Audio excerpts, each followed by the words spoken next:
Abdi Lisna.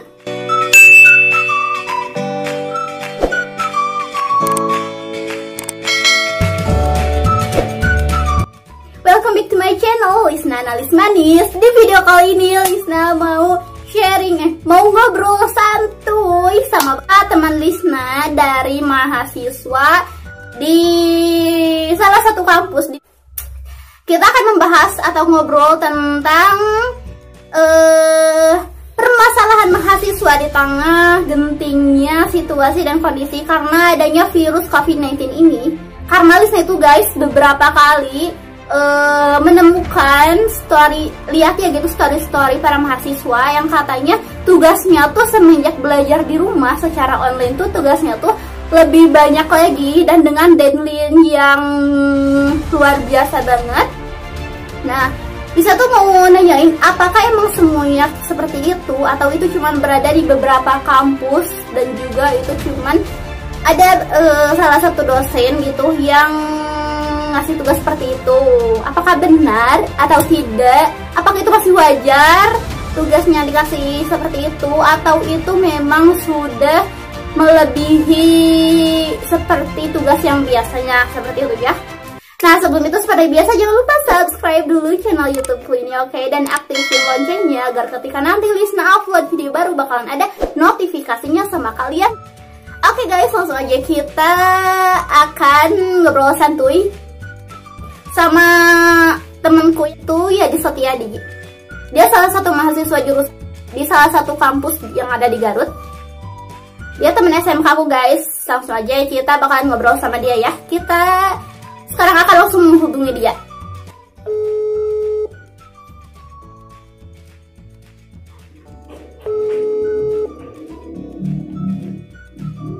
Halo, assalamualaikum. Assalamualaikum.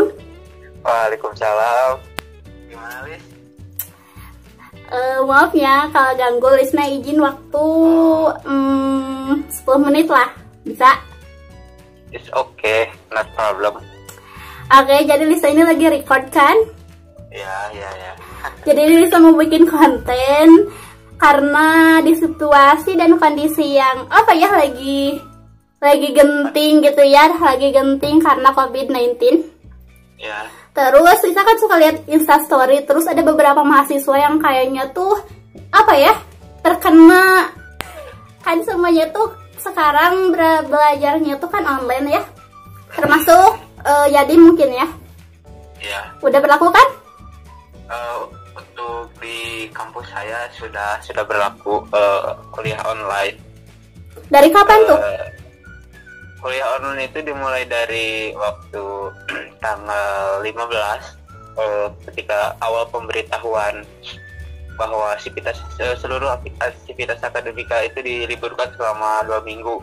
Ya. Namun pada hari kemarin ternyata liburnya itu diperpanjang lagi sampai tanggal 13 April.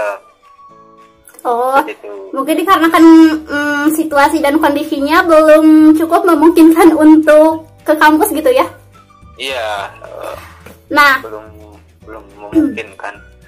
Nah kan misalkan suka lihat instastory dari para mahasiswa dari berbagai macam kampus. Nah mereka tuh kayaknya apa ya, merasa sedikit tertekan karena katanya tugasnya tuh lebih banyak daripada mereka ke kampus. Itu bener nggak sih?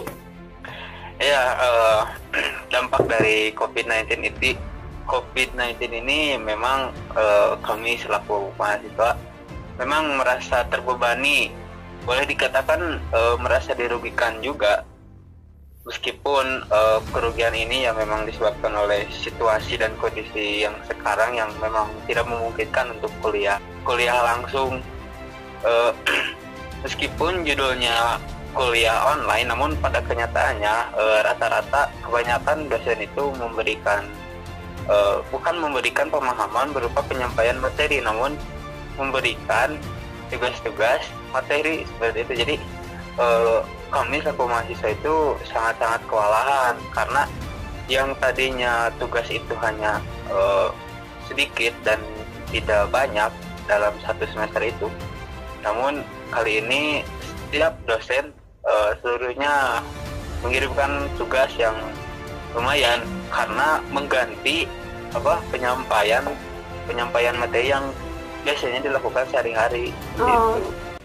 Jadi mungkin dosen itu belum ada kayak pembelajaran gitu, tapi langsung ngasih tugas gitu enggak?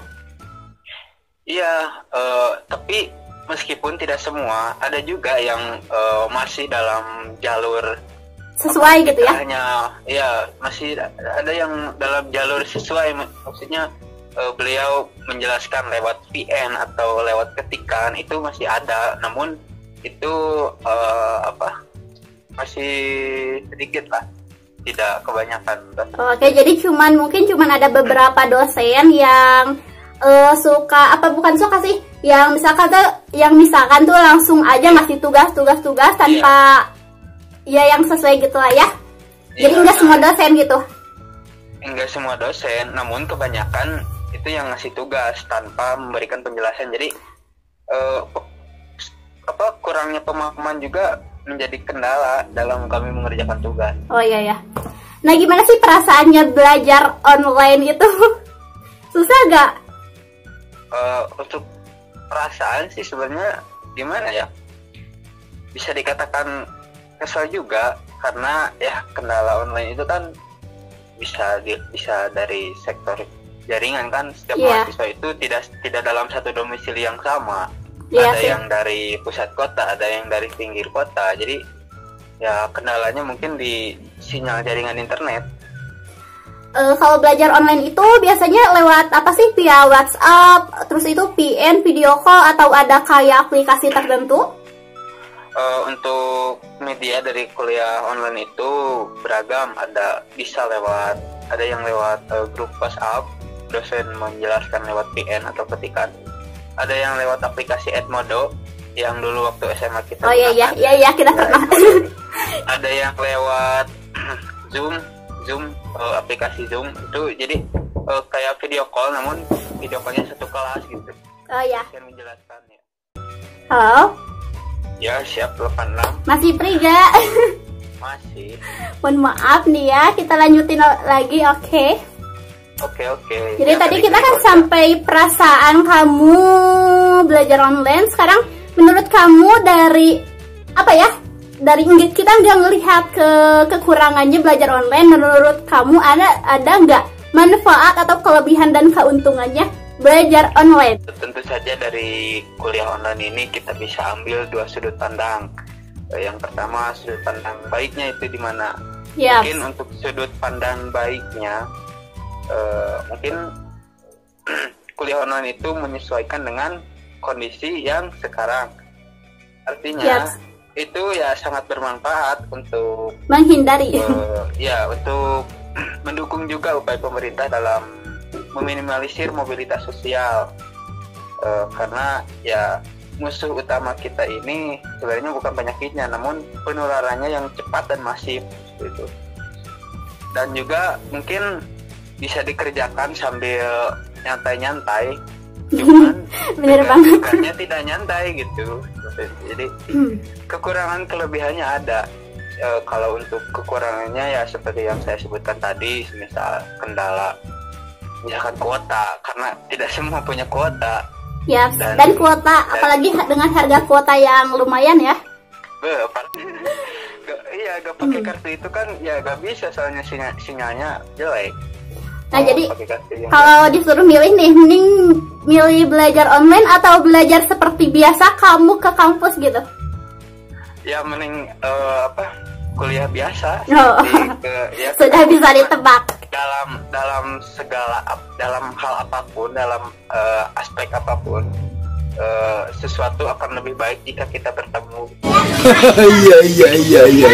Iya. Itulah guys, kata-kata bijak dari Bapak Yadi ya.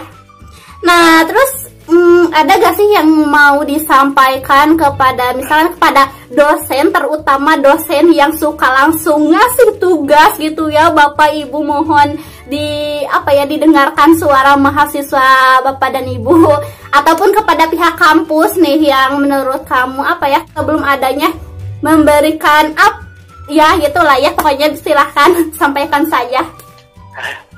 Oke, siap. Untuk pesan, kritik, dan saran mungkin saya ingin menyampaikan kepada Bapak Ibu dosen yang terhormat. Saya, tanpa mengurangi rasa hormat saya ingin menyampaikan pendapat bahwa kebiasaan Bapak atau Ibu memberikan tugas itu sangatlah tidak tepat untuk saat ini. Pertama, ya anjuran pemerintah itu kan supaya kita tinggal di rumah aja itu kan untuk menjaga imunitas kita. Nah, kalau dengan tugas yang banyak tapi kita disuruh menjaga imunitas, daripada kita meningkatkan imunitas, kita malah stres jadinya. Seperti itu. Tertekan ya? Iya, jadi tertekan. Jadi kesehatan itu kan tidak bisa diambil dari satu sudut pandang juga. Yep. Tidak dari medis juga, tapi juga dari sisi psikologisnya. Seperti itu, Bapak Ibu. Ya, Bapak Ibu, mohon didengarkan ya, ini salah satu suara dari mahasiswa dan mungkin juga mewakili para mahasiswa yang sama seperti temanku. Oke, dan ada gak sih harapan di situasi yang sekarang ya kita lagi genting negara kita, bukan hanya negara kita tetapi juga dunia, karena ini di seluruh negara-negara ada ini kasus COVID-19 ini. Harapan kamu dan untuk kita semua, untuk negara kita, untuk dunia, apa? Untuk harapannya ya semoga keadaan cepat pulih kembali seperti biasanya. Yep.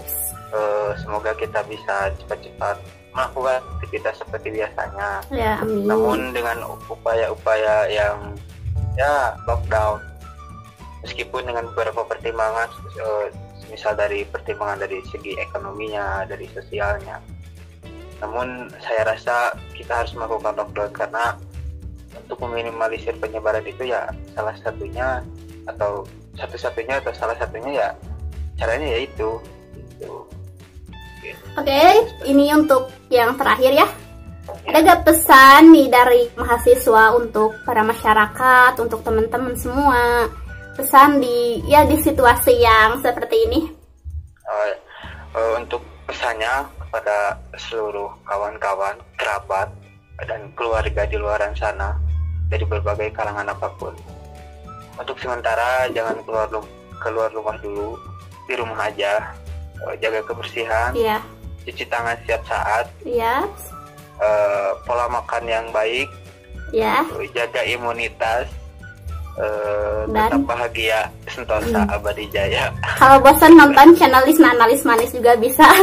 Iya. Oke, nah sampai tanggal berapa sih itu belajar online? Kalau dari pemberitahuan yang terakhir dari kampus ke kamu? Untuk sementara dari pemberitahuan terakhir itu sampai tanggal 13. Nah, dari tanggal 14, 15, 16-nya itu kan UTS-nya juga online. Jadi pembelajaran sampai tanggal 13, namun UTS juga online dari tanggal 14, 15, 16, 17 gitu. Oh, seperti itu. Jadi masih bersifat labil, bisa diperpanjang. Iya. Juga sepertinya bakal mengikuti situasi dan kondisi ya. Iya, pastinya. Oke guys, jadi seperti itu. Oke, makasih ya buat waktunya. Maaf aku udah ganggu. Siap. Dan mudah-mudahan ya seperti harapan kamu, harapan kita semua, situasi dan kondisinya cepat membaik agar kita bisa kembali ke aktivitas kita masing-masing, agar kita nggak ada batas untuk melakukan sesuatu gitu ya. Ya. Oke, makasih. Selamat beraktivitas kembali. Selamat siang. Assalamualaikum. Selamat siang. Waalaikumsalam warahmatullahi wabarakatuh. Oke guys, karena ini aku cerita sedikit ya, karena aku juga tahu banget gimana tertekannya kita kalau ada tugas yang belum terselesaikan, atau kalau ada tugas dan itu waktunya udah mepet banget. Aku pernah merasakannya. Jadi ini sedikit cerita. Jadi kan waktu itu kan aku tuh masih SMP. Jadi aku tuh dari SD ke SMP itu aku belum bisa benar-benar beradaptasi. Aku tuh jadi kayak tertekan gitu. Karena kan kalau dari SD itu kan santuy-santuy gitu ya tugasnya tuh. Nah, pas waktu ke SMP, aku tuh masuk ke SMP yang disiplin gitu ya. Yang emang jadi pelajarannya itu bukan hanya pelajaran seperti biasa yang PKN IPA yang seperti itu ada, itu sampai jam 1, jam 2-an lah ya. Nah setelah itu dilanjut lagi sama kepesantrenan di sekolah SMP ku itu kayak pembelajaran tentang agama, fikih, sejarah, kayak tentang Al-Quran seperti itu ya. Nah dan aku tuh kan dengan berarti dan pulang tuh sore jam 4-an atau jam asar ya, dengan waktu yang tersisa. Berarti belum lagi kan dari sekolah pulang ke rumahnya itu kan ada waktu juga aku naik angkot. Terus kalau nyampe rumah itu paling juga jam 4-an. Terus aku juga kadang kalau nggak capek sekolah agama di kampungku ya. Tapi pas waktu udah ya SMP itu aku jarang banget sekolah agama di kampungku karena pulangnya itu benar-benar sore dan kadang juga nggak keburu. Nah dengan adanya sisa waktu kita di rumah itu juga dilanjutkan dengan mengerjakan tugas guys. Nah tugas-tugas pelajaran yang paginya yang kayak Indonesia, matematika kayak gitu. Nah waktu itu aku inget banget itu ada pelajaran IPS, ada tugas ngerjain LKS, tahu kan ya LKS? Nah harus ngerjain LKS itu ada berapa soal lah ya kayak gitu. Dan itu ada soal yang nggak ada di materi yang ada di LKS dan belum dijelasin. Nah aku tuh tapi kan harus diisi ya. Dan aku tuh karena anak baru, maklum ya guys, baru kelas 7, itu masih banget nurut-nurutnya dan takut-takutnya kalau nggak ngerjain tugas. Aku tuh kayak, gimana ya belum ngerjain tugas, malah pas dibaca soalnya susah, gak bisa, terus aku harus nanya sama siapa gitu ya. Dan disitu aku benar-benar tertekan banget harus kayak gimana. Karena dulu itu guys belum ada handphone. Udah ada handphone, cuman aku tuh kelas 7 belum dikasih cuman nggak ada yang internetnya gitu. Ini aku story ya, aku ya. Nah nggak ada yang internetnya gitu, jadi nggak bisa searching sama Google. Akhirnya aku udah bener-bener mentok banget gak bisa ngerjain. Aku udah aja itu yang 2 soal itu nggak diisi. Dan besoknya aku tuh ke sekolah pagi-pagi banget karena mau nanyain. Ternyata pas nyampe di kelas itu kan masih sepi-sepi banget. Nah pas ada temen sekelas aku, ternyata mereka juga sama, nggak ada yang pada dikerjain. Ada sih beberapa orang, tapi itu juga belum fix emang kayak gitu jawabannya. Nah itu aku di situ aku benar-benar merasakan gimana tertekannya kita pas lagi punya tugas yang udah mepet banget, tapi kita belum ngerjain dan belum selesai dikerjain.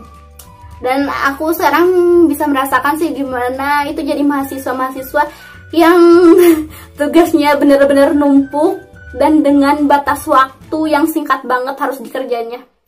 Jadi semangat ya buat para mahasiswa, hidup mahasiswa. Nah oke guys, itu dia video aku kali ini tentang sharing, ngobrol-ngobrol dengan temenku yang udah jadi mahasiswa ya, tentang katanya bagaimana banyaknya tugas mahasiswa gitu. Jadi kita tadi ngobrol cuma sama satu temanku, yaitu sama Yadi ya. Karena aku nungguin temen aku yang 2-nya lagi itu ternyata mereka belum online dan cukup lama banget. Jadi nanti aku mungkin bakalan minta pendapat mereka lewat PM aja ya. Nanti kalau mereka kirim aku bakalan kasih di sebelumnya, di video di slide sebelumnya ya. Aku bakalan sertakan dalam video ini. Tapi kalau mereka nggak kirim, aku hanya bakalan yang tadi aja ya, yang kita ngobrol sama temanku yang Yadi Setiadi.